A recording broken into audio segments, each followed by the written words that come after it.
Good evening and welcome to Talking to Thursday. I am back in my little corner. I feel as if I haven't been in this corner doing Talking to Thursday for ages. I mean, it's the corner I spend most of my time at, actually, because the majority of the time I talk to clients from here, mainly because I have everything to hand if I need to show them something or explain something. The models are here, the brushes are here, the demonstration, everything is in my little corner. Anyway, as you know, I've been all over the place this last lot of weeks, so it feels a bit like coming home. Anyway, this evening we are going to talk about trade-offs, and it is something that I tend to come across the topic for Talking to Thursday that has been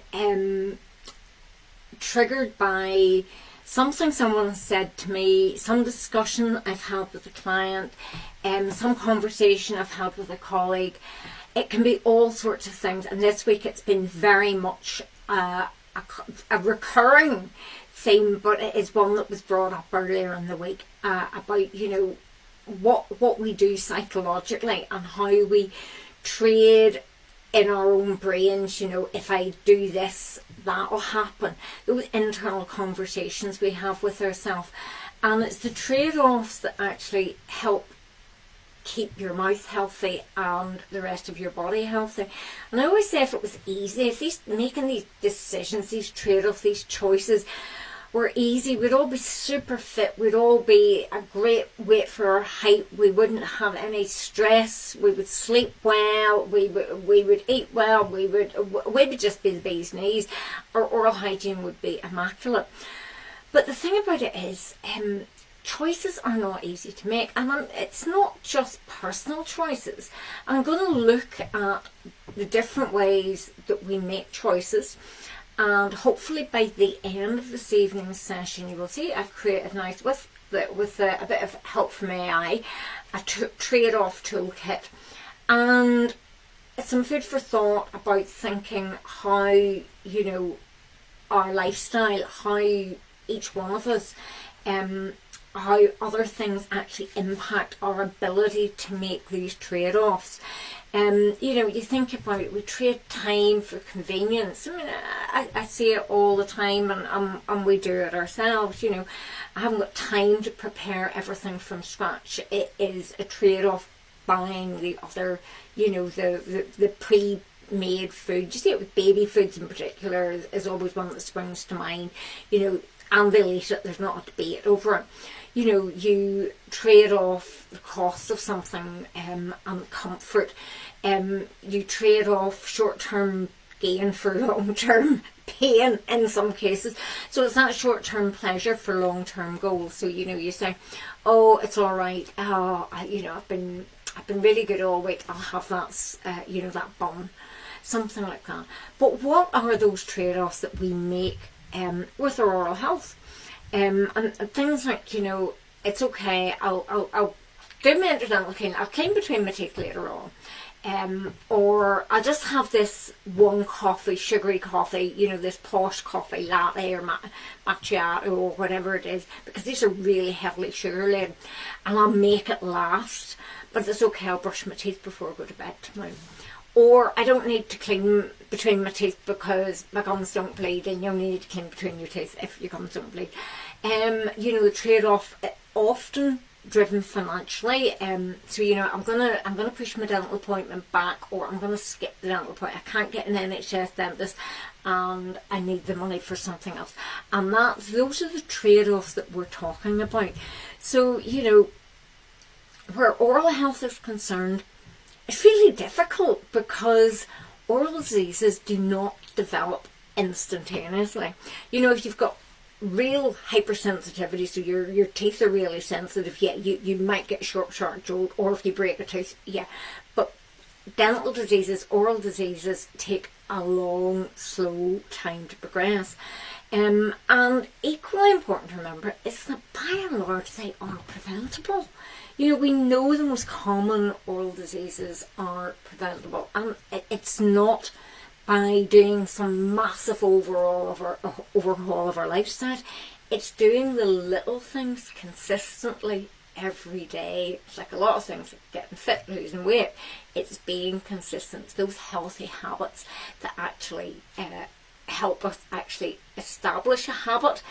Because once it's habitual, once it is a habit, it's established habit, you don't even have to think about it. And that's the great thing about habits. And if you think about oral hygiene, for instance, which is often an example I would use, you know, the one thing most people will do is brush their teeth. Because we've always brushed our teeth.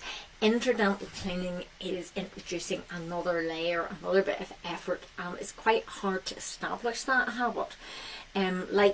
Likewise, wearing a night guard or a retainer, that if unless you do it every single day and you sort of make it easy for you, so you put your retainers beside your bed or in the bathroom, beside your jammies, whatever, you make things easier for yourself to establish the habit, because again, once it's a habit, you will notice if you don't do it, and that's the important things.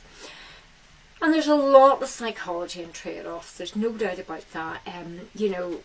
It's quite interesting when you start to look at the psychology of trade-offs, because our brains make hundreds of decisions every single day, and most aren't particularly thought through.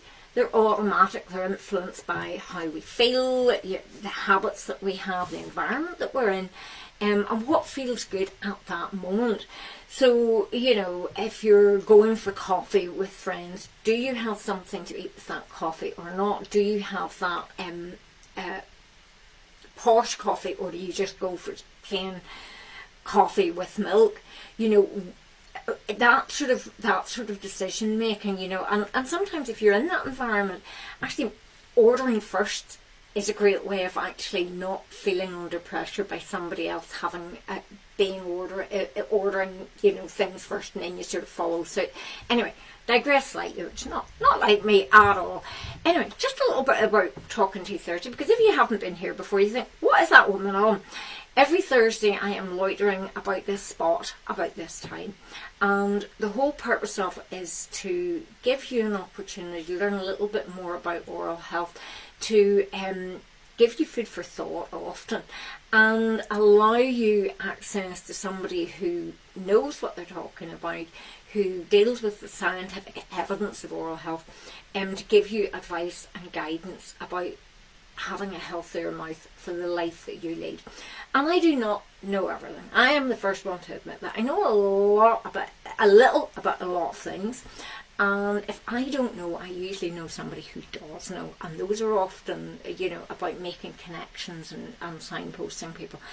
Anyway, let's get back to the psychology of these trade-offs, because when it comes to oral health, we often trade a small immediate reward for a larger sort of future benefit. And these sort of decisions can feel really small because the consequences aren't immediate. If you bite into a whole nut with a big walnut with a shell on it, you might expect to break your tooth and have immediate pain. But that is unusual. Tooth decay and gum disease, tooth wear, mouth cancer, all develop gradually. So often you don't know that there's any pain, particularly in the early stages, and our brains automatically give much more weight to what we're experiencing now than what might happen in the months or years or multiple years to come. And that's the psychology of how our brains work.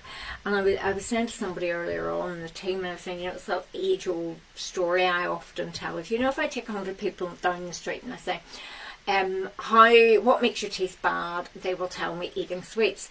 And then I'll ask them, well, how do you prevent getting cavities with your teeth going bad? What they'll tell me is brush their teeth.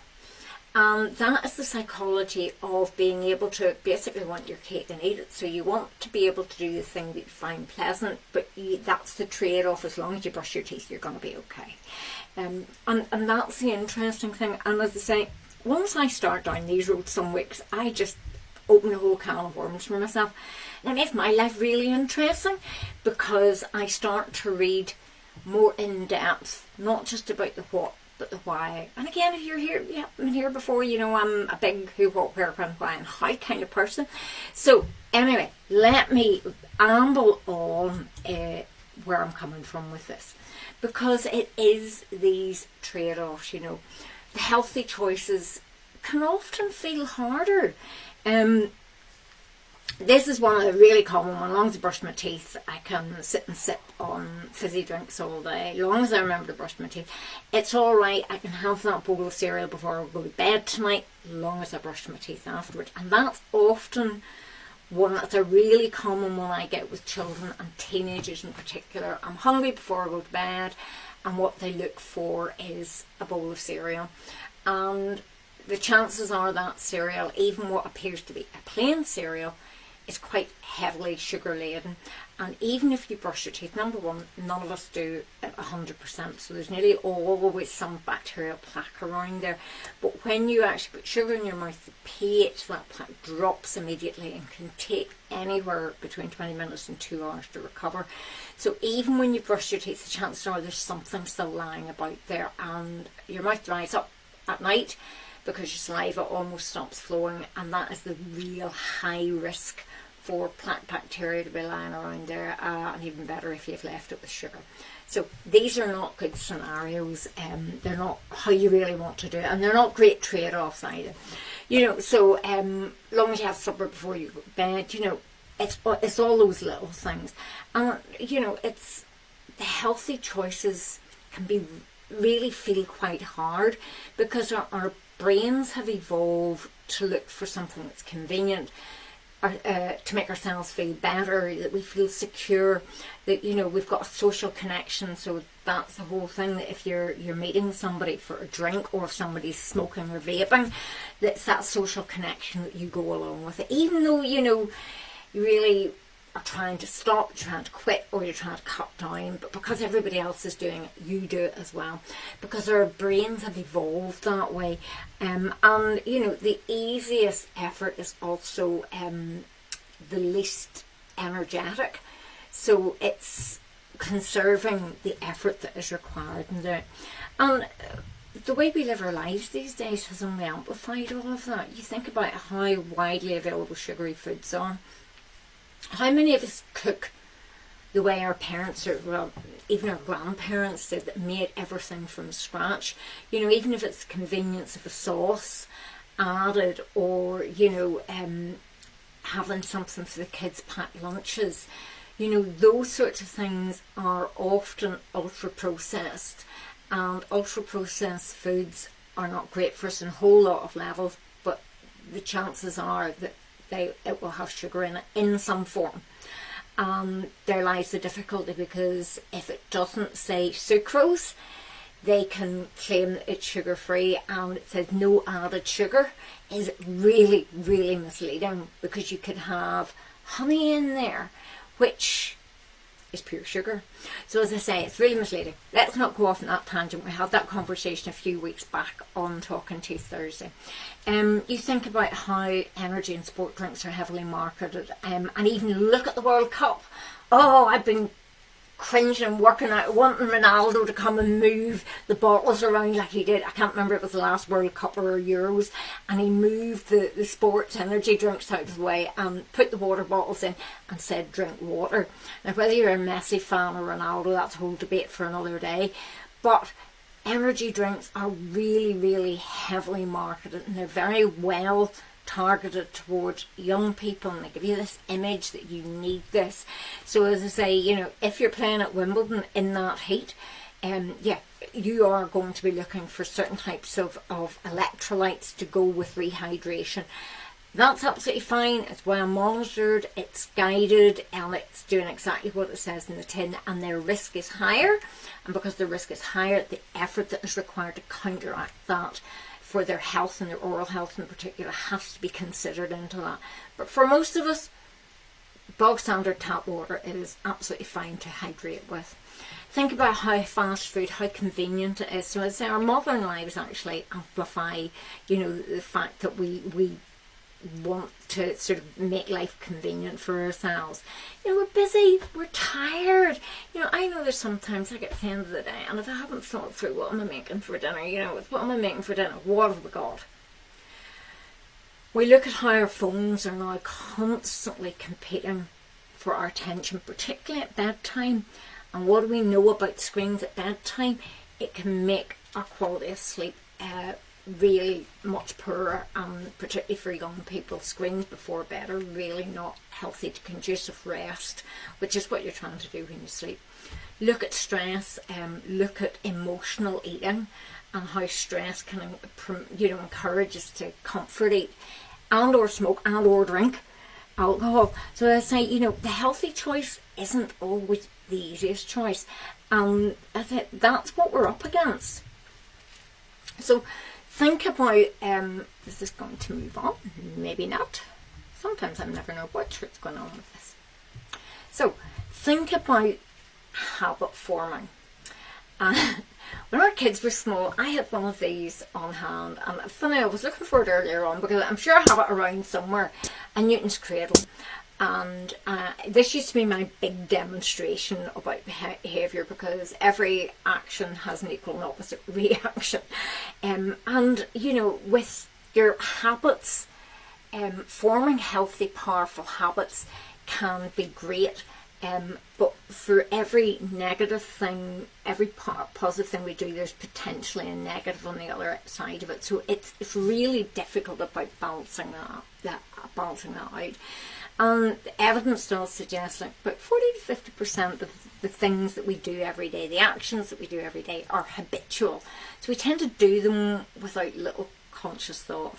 How many of you ever driven to work and wondered how you got there? Don't remember half the road because it's habitual. You're doing the same route maybe every day.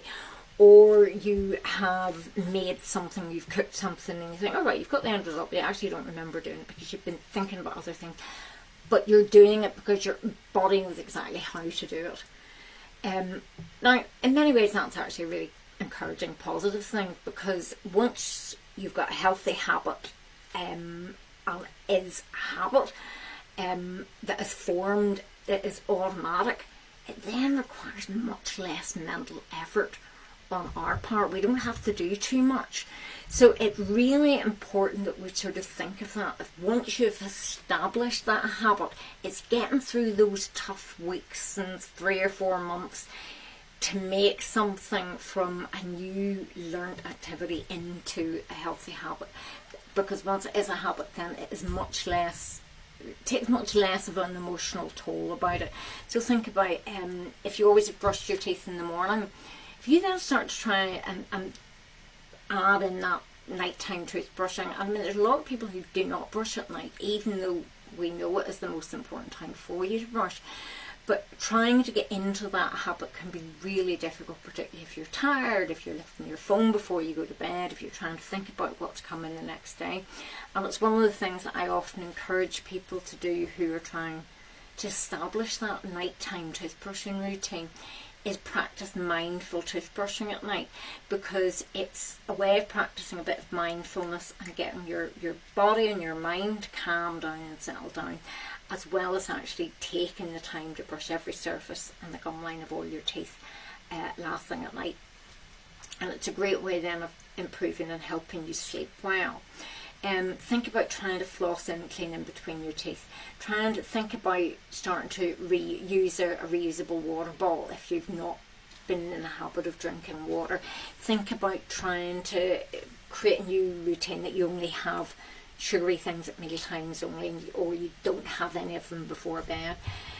What you're trying to do is get these things, these routines then to become habitual, become a habit, because then it is a habit, it's a routine, it's not a decision that you have to make, because every decision has an opportunity cost. So every time you say yes, it tends to be saying no to something else. So I'm just going to scroll through my social media for 10 minutes more before I go to bed, so the chances are I'm going to be too tired, I'm not going to bother brushing before I go to bed. Or instead of making a cup of coffee and putting it in the flask and taking it drinking it on the way to work on the train, I'll just get one at the train station. So it's these little choices that we make, it's these little trade-offs that we might mean. So, if I can't be bothered brushing my teeth before night, does that then think, all right, I'm not going to bother replacing my toothbrush, even though I really know that it needs to be replaced this month because it can save money and use it on something else. as I've already mentioned, the sort of people who are smoking and drinking, you know, trying their best, but the environment doesn't actually support them in making those better choices, let's say, and establishing those habits.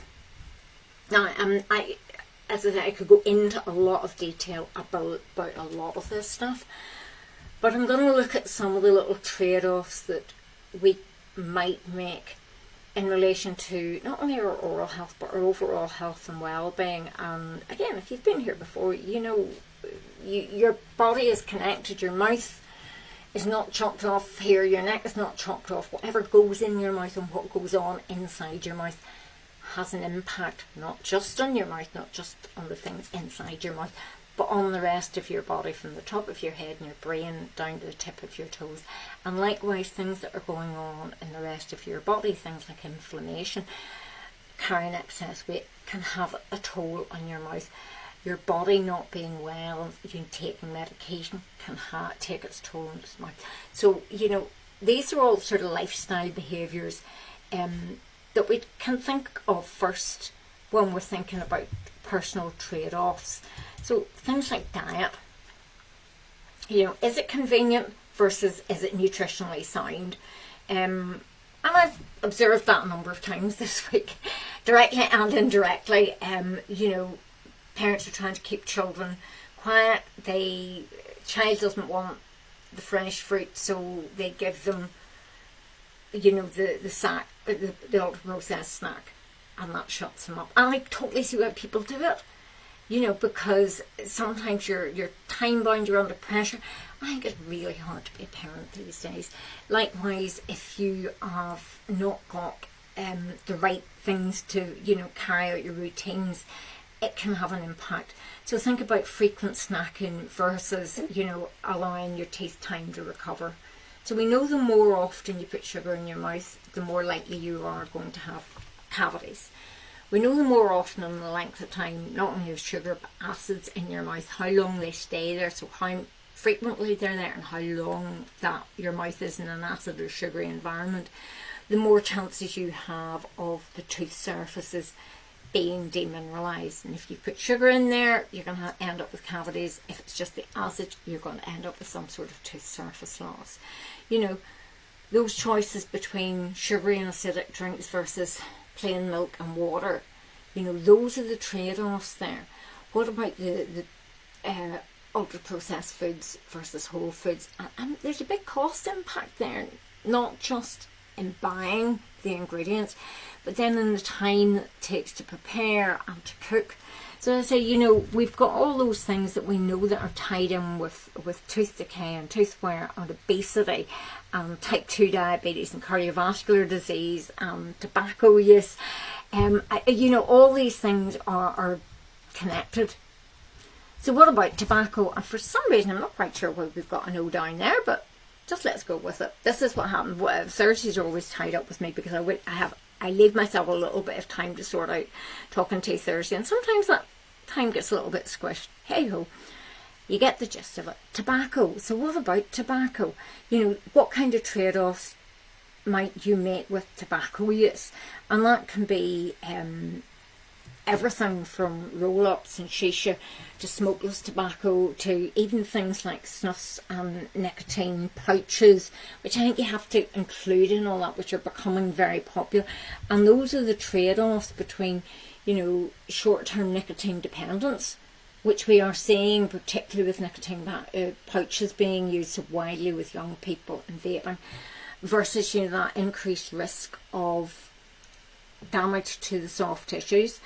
Best case scenario, worst case scenario, mouth cancers, gum disease, tooth loss, you know, delayed healing. You know, these are all related to tobacco use, poor overall health and well-being. You know, we know smoking and using tobacco increased risk of gum disease, implant fails, dental implants failing, staining of teeth, bad breath, you know, impact on your taste buds. So, you know, we know that's linked with tobacco use. Also things like cancer, heart disease, stroke, COPD, all tied in with that. And then we know, you know, moving, if you smoke, moving to vaping as a tool to get you to quit tobacco use is good. But if you don't smoke, you don't start vaping.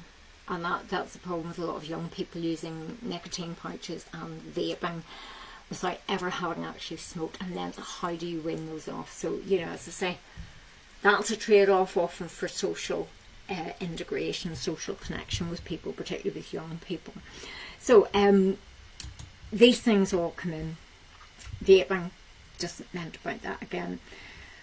We know your increased risk of using tobacco and alcohol together dramatically increases your risk of oral cancers, mouth cancers. So as I say, it's really important to remember that smoking and vaping are lifestyle choices, and with that it has an oral impact and it also has an overall health impact. And again, they're choices that we make, and actually changing those habits is not an easy one. And I've talked a lot in the past, and if you're trying to quit, more successful by using some form of nicotine replacement and some sort of support, whether that be a group or an app, something like that. Anyway, longer story for another day. But again, with tobacco and vaping, people will experience things like dry mouth, taste alterations in many cases. They tend to have poor oral hygiene, long-term overall health, and then that combination of alcohol and smoking dramatically increasing the risks of mouth cancer. Alcohol, generally speaking, you know, we know, pardon me, we know that alcohol is not good for us. Excessive alcohol is not good for us, and it's a very good little exercise to carry out on yourself, is to find out how much alcohol you actually are consuming every week, because a unit of alcohol is not one drink, and depending on what you're drinking, it is very easy for those units to add up. And you might be surprised. So there's a number of tools, and if you go onto the smoking and alcohol under the advice tab on the website, you will see the link to going and actually doing that little exercise for yourself. What about recreational drugs? Again, we're seeing more and more of it. What is the impact of that? You know, it's a growing problem. Things like cannabis use, again, higher decay rate, smoking related type effects with that, dry mouth, cocaine use, tissue destruction, a lot more grinding and bruxism with the use of methamphetamines, again severe dental tooth destruction with that. You look at the nitrous oxide, if you've seen that in the news, the little canisters, a lot of young people, there's a lot of neurological problems with that repeated long-term use. So, you know, medications then are used in recovery of getting people off drugs, people who are addicted to drugs, and they may have an impact on saliva flow. So there's another risk for you. So as I say, it's not just one thing that has an impact. I do not know where I'm randomly losing letters here, left, right and centre for some reason. Sleep. Oh, it's one of my favourite topics is sleep. Not that I do a huge amount of it, but I do enough every night. But it is something I've had to work on. So getting decent quality sleep is something that we just don't give enough credit to. We do not give credit to the importance of sleep for our overall health and well-being. But we know poor sleep can be linked with things like bruxism, TMJ, temporomandibular disorders, and I've just put a blog post up this week on the website about TMDs, which are temporomandibular joint disorders. If you're not sure what that is, it's that joint up here. It's the only hinge in your skull. But sleep, things like dietary choices can affect that, obesity, physical activity, all have its toll. And we know with physical activity, so much improves if we move, and we're much more sedentary in our lifestyles, and that can have an impact on diabetes and cardiovascular health, on our mental well-being, and these all have indirect benefits to our oral health as well. So you cannot just think, you know, it's all right if I'm looking after myself, but I don't need to necessarily look after your mouth. So think about those health trade-offs. So, you know, excess weight. Again, that's a really important thing for us to talk about, and I think it's something as a profession we're not always overly comfortable either talking about obesity or being underweight and, you know, having an eating disorder or having disordered eating, which is a lot more common than you think, and it is a very real problem. But it's got to be something that is approached sensitively, and we've got to think of it in, I always tend to think of it in the context of health and well-being rather than just on how people look, because I think we can get very fixated on, you know, our bodies and body dysmorphia, and social media has had a huge influence there. But poor diet increases the risks of other problems in your mouth. So you've got gum disease, you've got tooth decay, diabetes, which we know there's a two-way link with. We see people with more inflammation if they're obese, you know, the problems with sleep apnea, and again that can have a dry mouth, particularly if they're using some form of sleep support.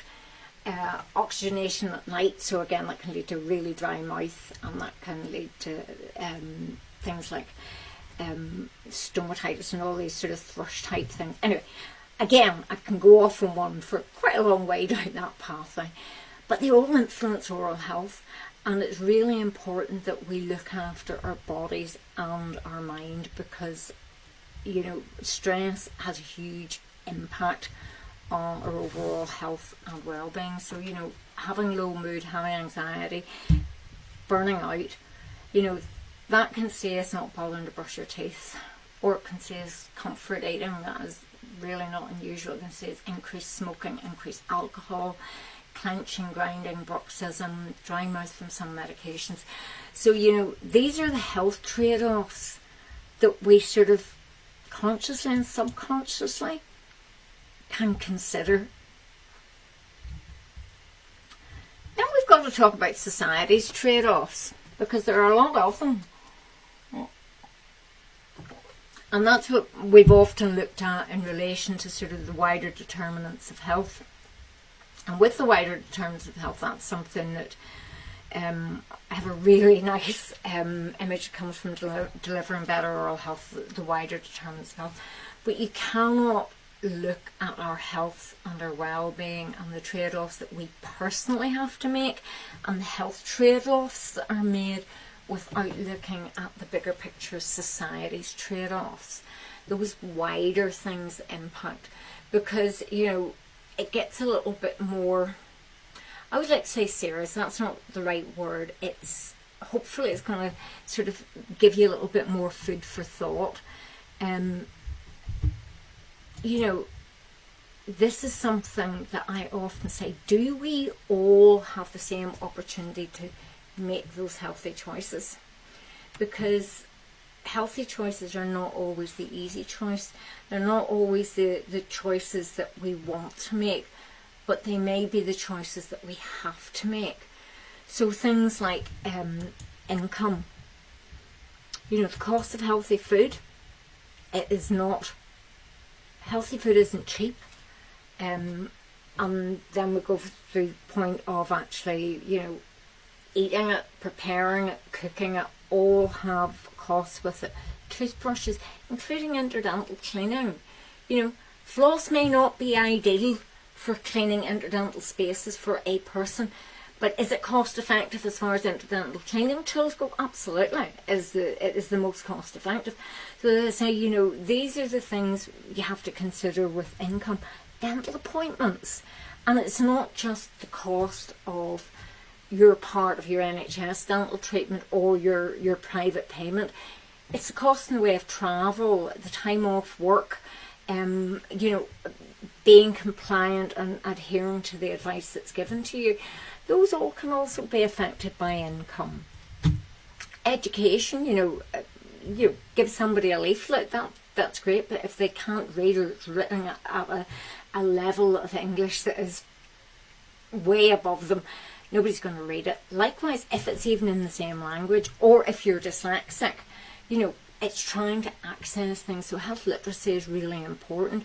You know, can you actually understand labels when you look in the supermarket? It is gobbledygook. I tried to ask somebody the other day about the ingredients that were in a product that they were feeding one of their children. I said, you know, if you look at the ingredients label, just read it. And I said, Ned, just turn it around and let me read it, because I'll explain that to you. But they wouldn't have known where, they didn't know where to start. And that's where it gets really, really confusing. And this is where, you know, the companies that manufacture ultra-processed food have billions to market these products to us and make us believe that they are really the best choice. And what's really interesting, I think, about the GLP-1, so in other words the weight loss drugs that are going, is how many of these companies are now targeting that market. They are producing snacks for people who are using weight loss drugs. So I say it's quite interesting, it's very clever, you've got to admire them from that point of view, but are they doing us any favours? Not so sure about that. But again, that's another rabbit hole we can go down another day. But can you understand the label? You know, do you know how to prevent the disease? And I often say we don't know what we don't know. And then who is there to ask? That was one of the reasons I started Growing Smiles, was to give people a place to ask. You know, there's no such thing as the stupid question. Often I give a bit daft answers, but you know, there's no such thing as the stupid question. And often I love it when people ask me something I need to go and find out, because it means that I expand my knowledge too, and then I can formulate it in a way that's going to best help and support that person or that group of people in front of me. You know, can people navigate health information online? Oh, well, there's an interesting one, in fact. Local health centres transitioned over to a new system for patient information and patient logging in. I think I'm quite tech savvy. I have tried now helping 3 people, and it's an absolute minefield. So, you know, navigating health information online, not always easy for everybody. Then you look at things like housing, and we know those people who live in a situation maybe of multiple occupants. You know, overcrowding can have an impact on their ability to cook, privacy to actually brush teeth and practice decent oral hygiene. You know, what about people living in temporary accommodation, who maybe have had to leave home suddenly, and there's no way they've been able to take their personal items that actually allow them to look after their health, never mind their oral health. Homelessness, again, I know people, I have colleagues that work a lot with people who are homeless, and you know, having that ability to have toothbrush and toothpaste, and you know, where are you going to brush your teeth? You know, where are you going to store your toothbrush? Where are you going to store medicines? So that all has its toll, can have its impact. What about employment? Do you work shifts? And again, when's your nighttime toothbrushing? Because your nighttime actually might be first thing in the morning.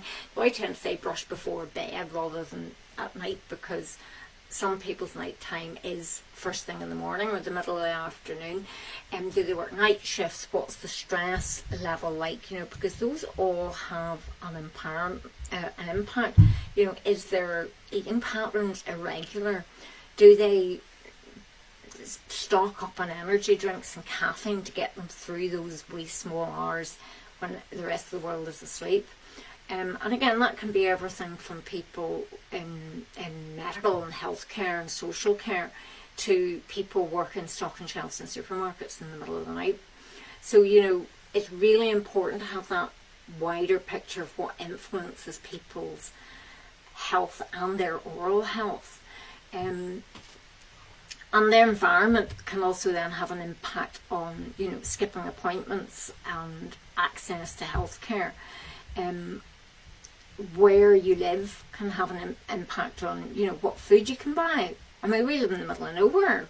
If I didn't have a car, I would have problems going and actually getting to a supermarket, or the local shop would maybe have a very limited range of foods, never mind healthy foods. Is fast food an option because it's cheap and it's convenient and it's guaranteed to be eaten. All these things are society's trade-offs. Do you live somewhere that has fluoridated water? Again, that has an impact. And one of the big things about water fluoridation is that it makes that best option the easy option, because you don't actually have to think about it. You don't have to go anywhere. You know, everything you're doing or eating is you are getting fluoridated water, which isn't just for during the period of tooth development, it's long after that, because you've got this constant topical effect. So every time I have a sip of my water, if it was fluoridated, there we go, I get a little perk out of that.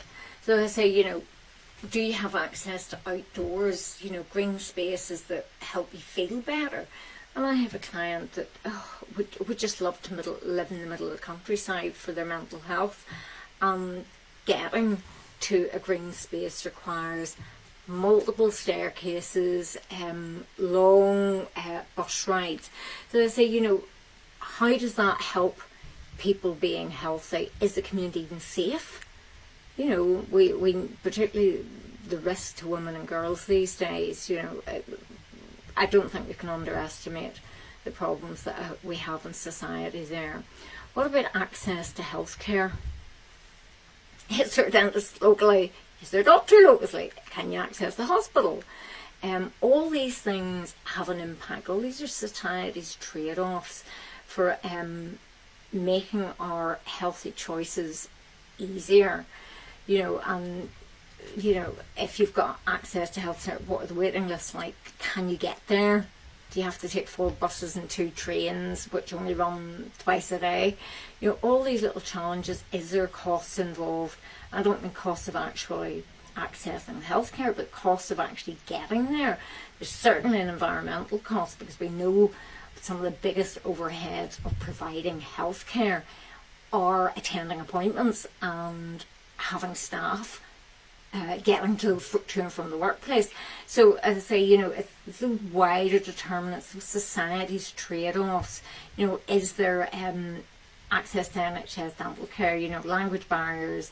Is there disability access? You know, is there digital exclusion? That was something that I was at a conference last week, it was the week before, and a brilliant speaker talking about digital exclusion, and that those people who don't have free Wi-Fi, who have to make decisions about how much data they use. So families that are aware that their children need data to do their homework, they need to pay their bills using an app, and they're only going to have so much data. These are the decisions that some people have to make, and these are what I'm talking about in relation to society's trade-offs. You know, what are your childhood experiences like? You know, our healthy habits start long before childhood. So if your children, if you've been brought up toothbrushing night and morning was the norm, the chances are you are going to do that with your children. If you were brought up drinking water, the chances are you will do the same with your own child. So I say, you know, what are the childhood experiences? You know, what influences are there? Things like family routines, what school foods are you having, packed lunch, you know, what's the parents' oral health like? You know, negative childhood experiences are carried through, and that is a huge one where dental anxiety is concerned. I worked a lot with children over the years, and my great aim was always that the child went out the door thinking that that wasn't the worst witch in the world. I wouldn't mind going back to see her. Because if you've got a child patient that is comfortable in a dental environment, unless you do something really daft as a professional, you've got a patient for life. And you know, if you can make it fun, if you can make it interesting, make it a positive experience for a child going for dental care, you know, they then see the dental profession as a caring profession rather than the local butchers, which sadly I still hear far too often. You know, oh, absolutely dread big hands and all the rest of it. So again, we could go off on one on that. You know, so that's sort of very much healthcare in childhood. You see, I did do some animation with this, even if I didn't get the letters in the right order. So what trade-offs? Is it okay if you sit and sip cola, fizzy drinks all day, as long as you brush your teeth at night? Is it a dose that your brain tells you, I'm sure it'll be fine? You know, how do you actually know? I don't need to brush my teeth, you know, clean in between my teeth. They only bleed if I clean in between my teeth, so I don't clean in between my teeth. What sort of psychological trade-offs do you make? You know, these things like, I'll brush later, it'll be okay. It's alright, I'm not going to eat all these sweets at once, I'm going to spread them out during the day, which was something I was told by my granny. And, you know, that's actually the worst way to do it. You know, if you're going to have them all at once, over and done with. Then your saliva comes along and starts to remineralise and heal the damage that's been done. So if you're going to have them at mealtime, get it over and done with, end of story. But again, these are the little trade-offs that we make. Short of money, I'm going to push my dental appointment back because I don't have a problem. There's nothing sore, so I can't need anything done, so I'll just save that money. It's recognising early signs. One of the biggest, most important things about going to see a dental professional regularly is that monitoring of your oral health. It's that mouth cancer screening. It's checking that everything is okay, of giving you a little bit of support and giving you a little bit of advice to keep you that way. So, you know, yes, you're key. You are the most important person every single day, but you cannot know what your dental team know. You know, they spend a long time training and they've got all sorts of interesting gadgets, so it's worth actually seeing them regularly. I've mentioned about not cleaning. I don't need to clean between my teeth because my gum's going to bleed. You know, these things, we have these little conversations, and it is about getting that balance between prevention and cure. And I mean, I think that probably is the biggest trade-off, is, you know, if you prevent the disease, you're not going to spend time in a dental surgery. And I get to find somebody who actually likes parking their rear end in a dental chair. You know, I don't think it's anybody's idea of a fun day out. You might not mind going, but you know, if I offer you a spa day versus a day in a dentist, I might wonder about you if you opt to go to the dentist. Let's say nothing than that. But you know, you want dental care to be a positive experience, that you are being assured. It's like having a health check, going for your annual medical. You know, the reason why you go to the dental practice regularly is to have that annual or that biannual or however number of times your dental team reckons you need to be there, to ensure that they keep you healthy. The staying healthy bit is what you do every single day. It's a bit like getting your car MOT'd every year. Get your car MOT'd, but what you do every day on the interim has an impact. How you drive it, what kind of fuel you put in it, when you change tires, all those sorts of things. Not that I'm a petrol head, so like, don't know what I'm actually telling you there. But what about sugar? Sugar is probably one of the hardest trade-offs, but it's not the only thing that we need to be considering with trade-offs. You know, it's not enjoying drinks all day. It's not just the fizzy drinks. It's flavoured coffees. Now, people do not realise how much sugar are in barista coffees that are made. You know, the sweetened bases of those milks is exceptionally high. We talk about 20 teaspoons of sugar in some of these things. And if you go onto the sugar page on the website, you will see, I'm pretty sure we still have that gauge of how much sugar is in some of those coffees. You know, things like smoothies, things like fruit juices, it may say no added sugar, but once you take that and make it out of a fruit concentrate, the World Health Organization classifies a fruit concentrate as a free sugar. So if it's made from fruit concentrate, you are eating a free sugar, you are drinking a free sugar. And this is one of the reasons why I say it is a total minefield. Trying to keep those things to make times only. Drinking through a straw helps, you know, but it's not just the obvious fizzy drinks, the sports drinks. You know, so if you're going to have them, drink them all at once if you can, preferably through a straw at meal times. But it's that the hardest bit is that continued repeated acid and sugar exposure. So if you have it on your desk or you have it in the car and you're sipping it on and off over a long period of time, that's going to have a much more serious impact than actually having it with your dinner. End of story, that's it. So, it's not just about the amount, it's very much about the frequency and when you actually are having that. So, frequency is probably the key part of that, rinsing your mouth afterwards, using sugar-free gums. And, from a sports point of view, you're dehydrated to begin with, then sticking an energy drink in that is far from ideal. Stick with water. And this is what we call a Stefan curve, and I did this in the board in here years ago, but when I was looking for an image, it explains the difference between having a lot of sugary attacks, so in other words, sipping something over a long period of time versus having 3 meals. You can see actually how much time your teeth spend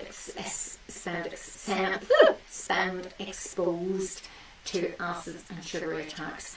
And that's where I've sort of simplified a lot these days and just said, try to eat and drink at many times on, particularly anything with sugar. Stick to plain milk or water, or plain coffee with or tea with milk, and don't add anything else to it between meals. And avoid anything sweet and hour before bedtime. That's a golden hour, you want to be protected, and yet that's the time often people decide, I just have something to eat before I go to bed. Okay? If you're going to bed and your mouth is dry, try using a dry mouth gel, taking water, plain water with you to bed. Again, I see a lot of people that would take a fizzy drink or juice to bed with them to sit through the night. It is a recipe for a lot of problems down the road. So I say frequency really matters where diet and particularly sugars are concerned. So look at how oral health is connected to general health, and what are the trade-offs? Are there benefits here? So one of the things about people, back to weight loss drugs again, I've been asked to do a lecture in this next year, so it's sort of something that I sort of dip in and out of quite a lot at the minute for professionals. But oral health and general health, the weight loss drugs are now throwing up bigger challenges for dental practices and oral health, because this massive fast weight loss is seeing people's faces sinking in, dentures, prosthesis not fitting. So oral health and general health are very strongly connected. We know there's a two-way process with diabetes. We know there's very strong links with cardiovascular. We know any inflammation anywhere in your body has an impact on your mouth and vice versa. Like with frailty, pregnancy outcome, nutrition is not just about your body, it's also about your mouth. You need calcium phosphate to build healthy bones and teeth. You need that recurrent calcium phosphate ions to keep remineralising the tooth surfaces. You need micronutrients and minerals to support healthy connective tissues. And the gum tissue that holds your teeth in your jaw are connective tissues. So I say all these things are connected. Mental well-being, feeling good about yourself, having self-confidence. And I've put that FDI image there about what oral health is. It's more than having a beautiful smile. It means far more than that. So it is worth trying to sort of hold that thought.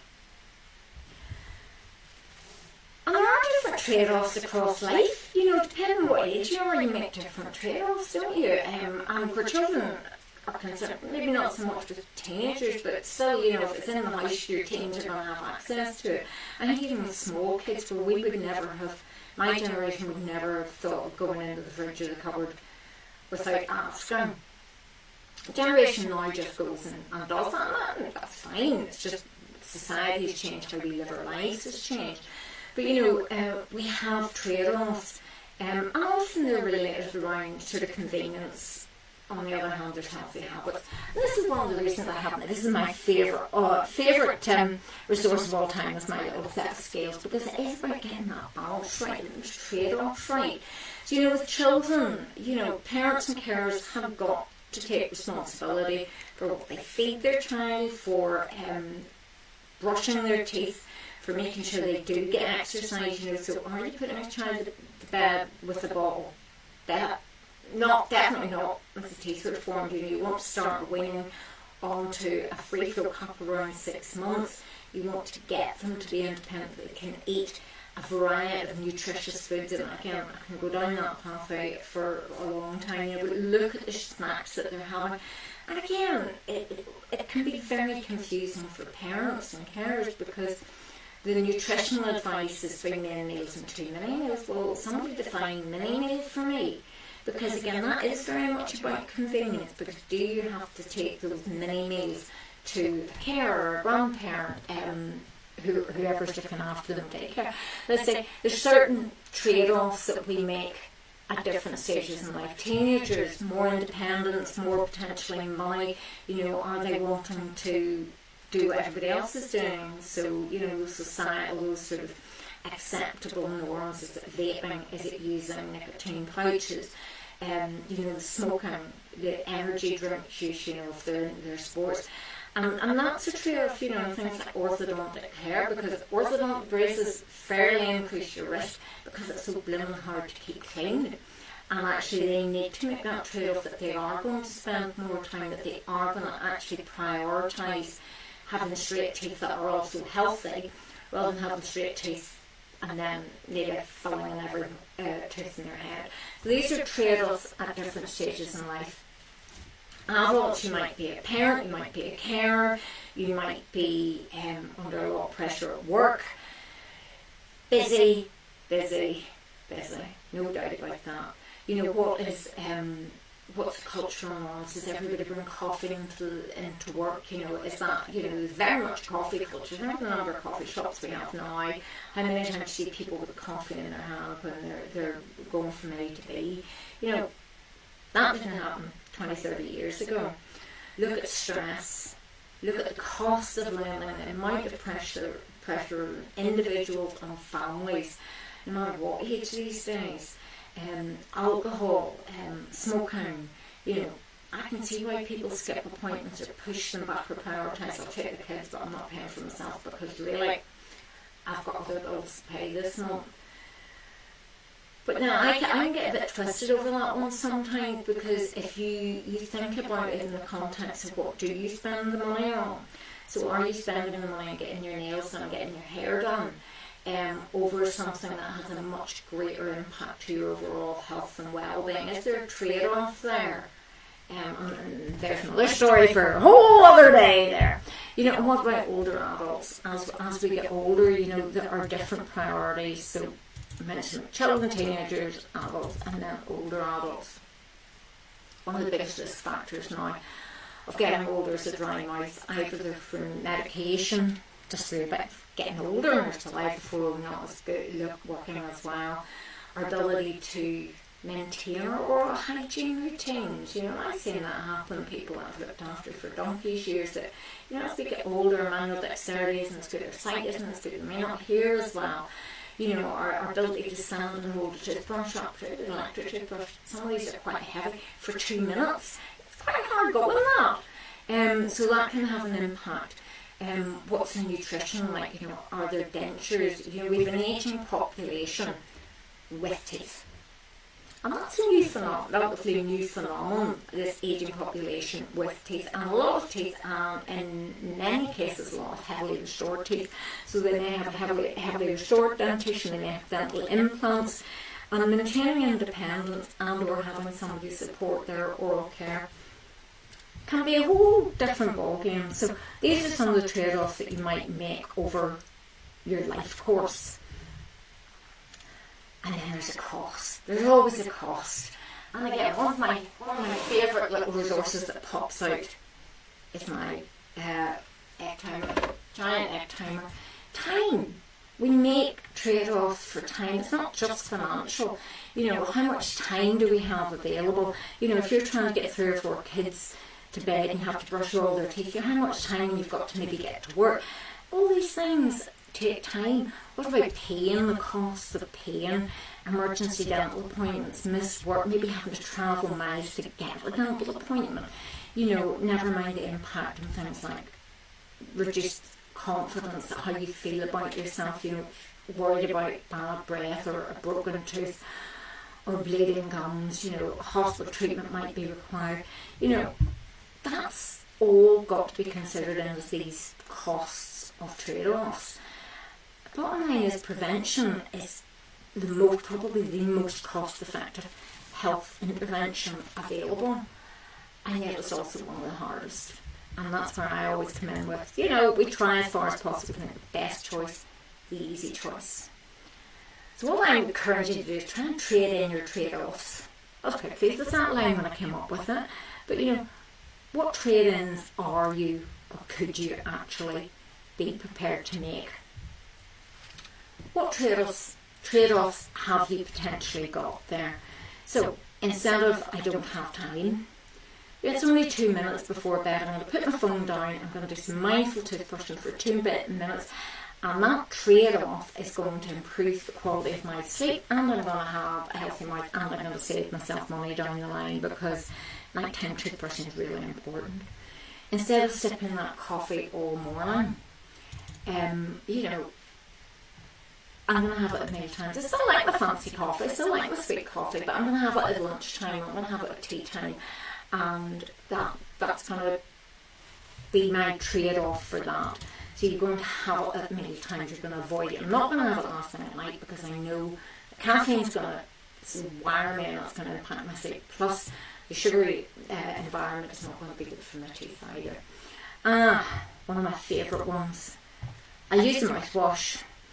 A lot of people would have, and in fairness, the advertising is very good. It would have you believe that a mouthwash is a healthy alternative to cleaning between your teeth. Using a mouthwash is an adjunct, it's an extra layer to doing the basics well. So the toothbrush and cleaning between your teeth are the basics. You need that mechanical friction of breaking down that plaque biofilm. Mouthwash isn't going to cut it the same way as doing it mechanically. So it's a bit like standing underneath the shower when you've rolled in a field full of mud and not lifting a sponge. It'll get some of it off, but it'll not do it as well as taking a bit of sponge and soap and doing it properly. I rest my case. What about my mouth feels fine, so there's no need to go to the appointment. Don't have any problems, it's all fine. Yeah, you don't know. Unless you're qualified and have all the kit, you really cannot be sure. You may not, your mouth may feel fine now, but you are likely, if you put things off, the same person that is hammering down a door when you are in pain, in spite of the fact that you actually haven't attended your regular appointments for the last 4 years. I mean, I've had that scenario that people have claimed and they've been there, and actually, when you look back through it, you haven't seen them in donkey's years. But we need to know your risks. You need to know your own risks. You need to be able to identify the signs.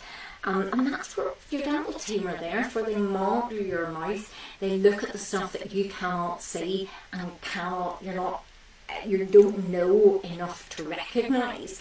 And then they can support and maintain any problems that arise. They're not just there to fix teeth. There is so much more that they do which you're not even aware of. And I sometimes think, when you go to dental practice, they should really describe every single thing that they're doing and what they're looking for and why. But it would take that long, you can be there for the day. But a good place to start is My Dental Score. So enter the website on the coaching, on the tab on the top where it says coaching, scroll down to the bottom of that and you'll see My Dental Score. And that will give you a good indicator for thinking about what do I actually know. So ask yourself a few questions before you start making trade-offs. Really, really important. First one is, am I choosing what's easy or am I choosing what's important? Because sometimes that immediate comfort isn't always the same thing as your long-term well-being. And again, weight loss is a great example of that. Often we're thirsty, not hungry. So, encouraging people to have a glass of water before they decide whether they really do want something to eat. So eating when you're hungry rather than just because it's there type thing. So am I choosing what's easy or what's important? Ask yourself, how will the future me feel about this? So are you going to be kicking yourself tomorrow? Or tomorrow you're going to be thanking yourself for the choice that you've made today? I think that's really important. That's a really important mind shift. So making your brain think slightly differently. You know, how will the future me feel if I do this now? Okay. So worth thinking. Is this a one-off or is it becoming a habit? One sugary drink did not a cavity make. But a sugary drink every day will definitely see you heading that way. Alright, so it's really important. If it's a one-off, yeah, I mean, birthdays are special occasions, and it's back to that conversation I have with people about a treat. When is a treat a routine part of a diet? You know, a treat was something you have on a Saturday, or, you know, for a birthday. Now, a lot of these sugary sweetened treats, and again, you've got to admire the marketing and ultra-processed foods and drinks that, you know, have it that this is now the norm. So one sugary drink isn't the issue, it's when it's a daily habit, or acidic drink, or cigarettes, or whatever it is. You know, one off ain't going to be a big problem. The other hand, once it becomes a habit, then you're in a different ballpark. So one sugary drink does not a cavity make. Hold on to that thought. What am I actually gaining? Not what am I giving up, which is, again, something that we often think of when we're trying to be healthy or trying to look after ourselves. We tend to think of the negatives, what I'm missing, rather than what I'm actually gaining. So think about, you know, well, it's something I always say about if you start cleaning in between your teeth every day, within a couple of weeks, well, yeah, okay, it's bleeding to start with, but the only way you're going to stop the bleeding is by doing it regularly, so spit out and keep going. Within a week or 10 days, you should be starting to feel the difference. Within a couple of weeks, you should notice there's a heck of a lot less bleeding. Within 3 or 4 weeks, you should have no bleeding at all. Your mouth should feel fresher, it should feel cleaner. So that's what you're gaining. So you're gaining healthy gums, fresher breath, more self-confidence, fewer cavities, fewer fillings, reducing the amount of money you're spending on dental treatment, better overall health and well-being. You know, all these things are things that you're gaining from improving your oral health habits. Is my environment helping me? You know, have I made the healthy choice easy? So think about, you know, don't keep beating yourself up and doing it. So if you keep a basket of buns sitting on the side in the kitchen where you make your coffee, you're likely to go ahead and grab one. You're not helping yourself. So you want to make the best choice, the easy choice. So leave your toothbrush and your toothpaste fairly obvious at night to remind you to do that. You know, I often say to people, clean in between your teeth at a different time of day. You know, I do mine after tea when I'm sitting watching the news. You know, why? Because I'm too lazy to do it last thing at night before I brush my teeth before I go to bed. You know, I'm as bad as the next person. You know, have I made it easy? Have I got a water bottle filled and ready? Can I prepare it the night before and fill it with water and stick it in the fridge so it's good to go the next morning? Is fruit within easy reach? Have I got the biscuits and the sugary snacks and drinks out of sight?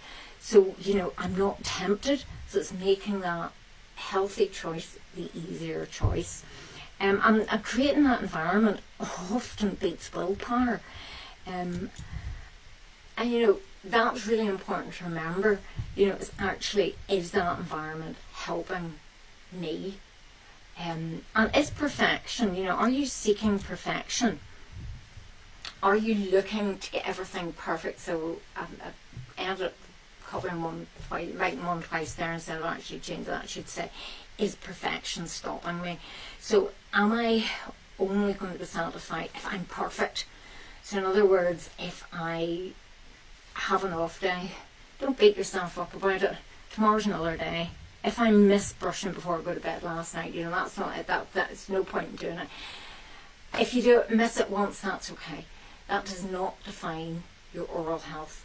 The next brushing session matters way more than the last one that you missed. So really, really important to aim for consistency, not perfection. Nobody's perfect, you know. But trying to actually aim for those healthy habits, so those changes in routine to become habits, so then those habits you don't actually have to think about. So aim for consistency, not perfection, really important. And the other thing to ask yourself, would I encourage somebody else to do this? You know, is this something I would help somebody else make this choice about? Because often we're far kinder to other people than we are to ourselves. So if you think how you would encourage somebody else to quit smoking, cut down on the alcohol, would you feel, you know, would you be inclined to say, oh, we'll have water now? You know, how would you actually encourage somebody else to care? And think about that then and apply it to yourself.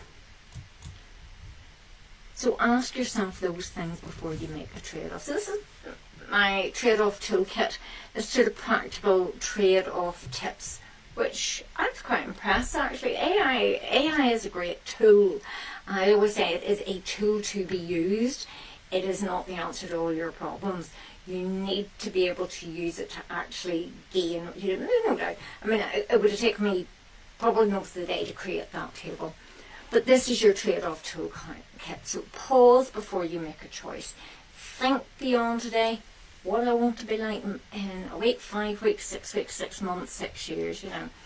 Make your healthy habits automatic. So you make your choices, your routines become habits because they then become automatic. You know, look at your stacking your habits up. So after you're brushing or before you're brushing, clean between your teeth. You know, after breakfast, fill your water bottle. You know, leave your toothbrush when you know, get up in the morning. You clean your retainers and you brush your teeth. Something like that. You know, after work, you're going to book a dental appointment. So you stack these healthy habits up. Put temptation out of sight. And there's a lot to be said for out of sight, out of mind. And then give yourself a good pat on the back when you've actually made a small win. So if you manage to clean in between your teeth every day this week, give yourself a good pat on the back and tell you how good you've been. There's a reason why we use toothbrushing charts with kids, because we all respond to positive reinforcement. You know, it's really, really important to remind yourself of that. And then focus on progress. You know, it's not Everest you're climbing.